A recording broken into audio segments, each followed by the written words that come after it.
Bonjour et bienvenue sur Toys & Geek pour ce nouveau Fast Tag en toute sobriété, car aujourd'hui pas de vidéo de présentation, d'introduction comme je fais d'habitude parce que j'ai pas le temps.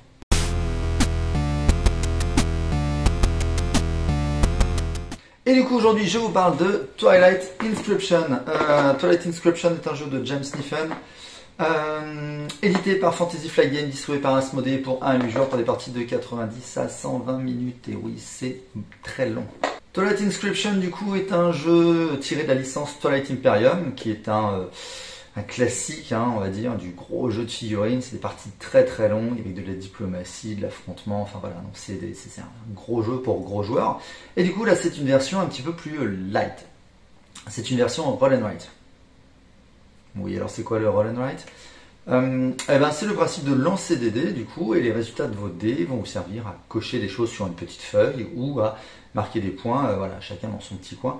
En général, c'est des jeux qui sont plutôt rapides dans des petites boîtes, sauf que là, du coup, c'est dans une plus grosse boîte et c'est beaucoup plus long. Alors, comment on joue à Twilight Inscription? C'est assez simple, du coup, chaque joueur va donc avoir 4 fiches devant lui. Il y a une fiche navigation, une fiche industrie, expansion et une fiche d'affrontement. Vous allez vous munir d'un petit feutre. Et au préalable, il faudra aussi préparer le paquet d'événements.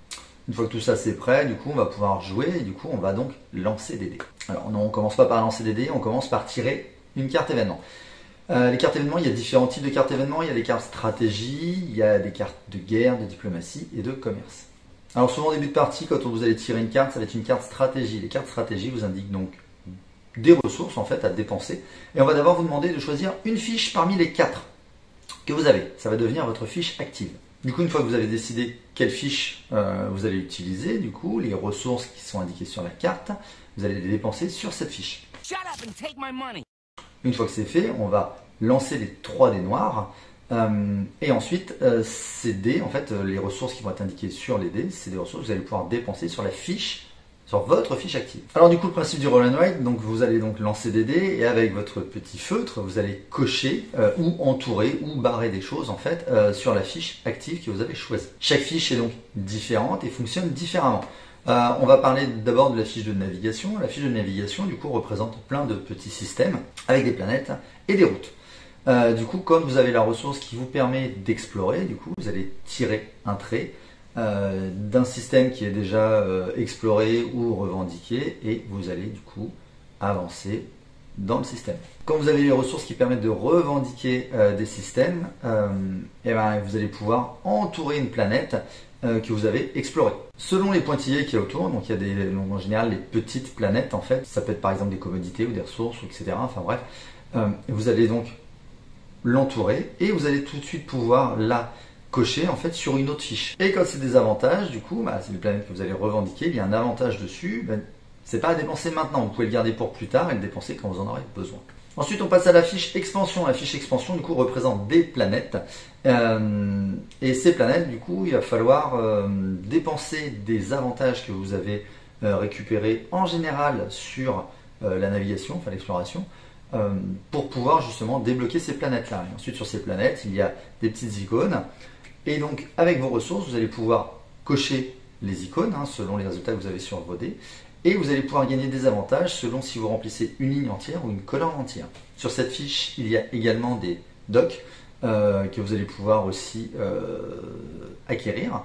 Donc, vous allez pouvoir cocher des ressources. Et quand la ligne de ressources est pleine, vous allez pouvoir gagner des dés supplémentaires, du coup, parce qu'il y a 3 dés de couleur dans le jeu et que vous allez pouvoir débloquer justement avec ces éléments-là. Il y a aussi des technologies aussi que vous allez pouvoir acquérir en dépensant aussi des ressources et ça va être des pouvoirs qui vont être actifs à chaque fois que vous allez utiliser cette fiche-là.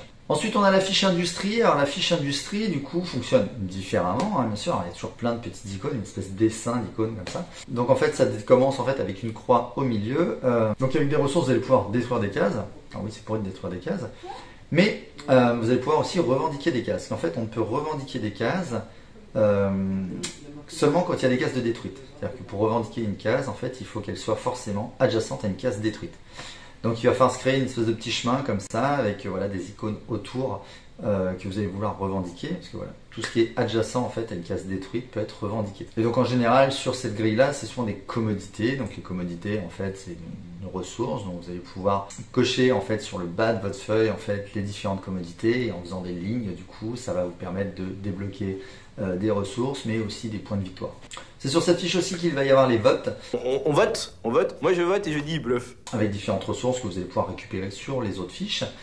Et donc du coup vous allez mettre des petits traits en dessous des membres du conseil, et ce sera des membres du conseil qu'on va pouvoir ajouter en fait au vote pour la diplomatie, pour voter les projets. Et on a la dernière fiche, c'est la fiche affrontement. Alors la fiche affrontement, du coup, vous avez donc une grille, en fait c'est le champ de bataille, qui est divisé en 8 parties en fait, donc il y a 4 parties à droite, 4 parties à gauche. Et donc du coup en dépensant des ressources, vous allez pouvoir déployer des unités.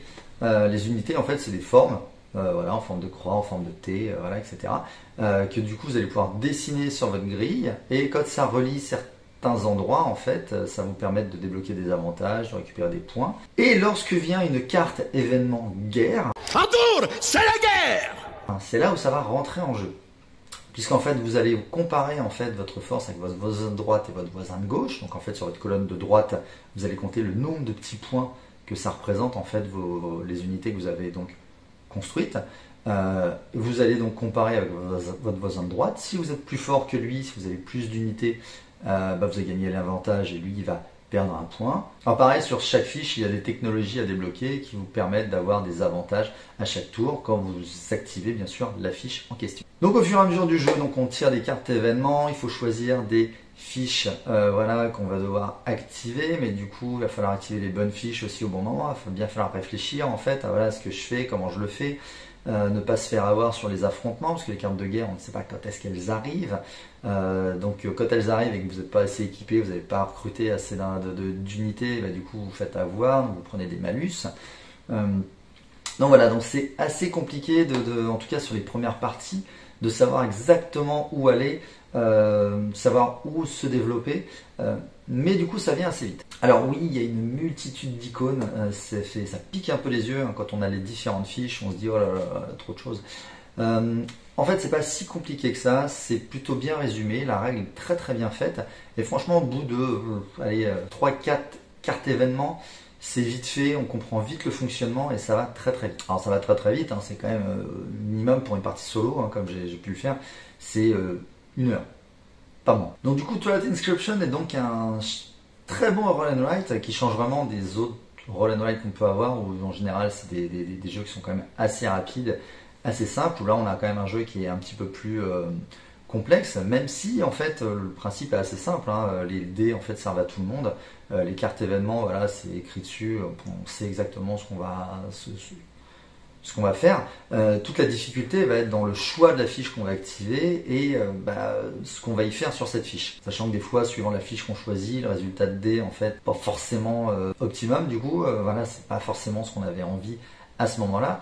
Mais bon, du coup, on a activé cette fiche, on n'a pas le choix, on est obligé. Y a rien à faire sauf d'avancer.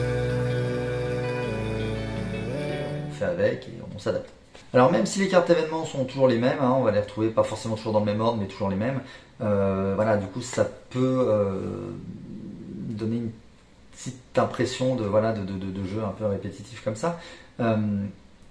L'avantage, c'est qu'il y a une belle rejouabilité dans la mesure où les fiches sont recto verso, donc il y a toutes les phases B en fait sont toutes les mêmes pour tout le monde, donc ça permet d'avoir un jeu où tout le monde commence au même endroit, de la même manière, et les phases A du coup sont toutes différentes, donc en fait on va avoir la fiche expansion ne sera pas la même, la fiche navigation, du coup notre système de départ ne sera pas au même endroit. Donc, là aussi la rejouabilité est aussi importante, c'est les cartes de faction, il y en a à peu près une trentaine, chaque carte est vraiment différente avec des pouvoirs différents pour chaque joueur. Donc voilà, donc oui, je vous conseille Twilight Inscription qui est vraiment un très très bon jeu, j'ai vraiment kiffé les parties que j'ai faites. C'est un très bon roll and write, oui ça peut faire peur, 1 heure, 2 heures de partie pour un jeu, et surtout quand on voit le matériel qu'il y a dedans, effectivement ça peut faire peur, mais faut pas se laisser impressionner par le matériel et par la multitude d'icônes qu'il y a dedans qui piquent les yeux encore une fois. Non, parce qu'en fait le jeu est pas si compliqué que ça vraiment. Donc voilà, donc je vous remonte une dernière fois la boîte, mais vous l'avez déjà vu. C'est édité toujours par Fantasy Flight Games, distribué par Asmodée. Merci d'avoir suivi cette vidéo, n'hésitez pas à liker, commenter et partager. Je viens de faire du bruit comme d'habitude, et à très bientôt sur Toys & Geek pour un nouveau Fast Tag. Tchou.